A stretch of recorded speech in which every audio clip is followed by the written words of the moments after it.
তোমাদের গল্প বলবো এক বুদ্ধিমান কাকে।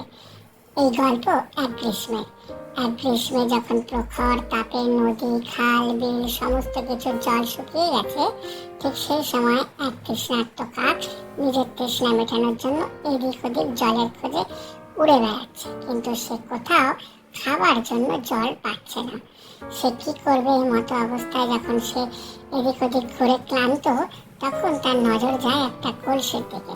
কিন্তু কলসির নিচে জল থাকায় সে কিছুতেই কলসির নাগাল পাচ্ছিল না। তখন সে একটা মাথায় বুদ্ধি আঁটে। সে তখন বিভিন্ন দিক থেকে ছোট বড় নুড়ি নিয়ে এসে কলসির মধ্যে ফেলতে থাকে, আর জলটা আস্তে আস্তে উপরের দিকে উঠতে থাকে। এইভাবে সে নুড়ি ফেলতে ফেলতে জল যখন একদম উপরে উঠে আসে, তখন সে তার জল খেয়ে তার তৃষ্ণা মেটায়।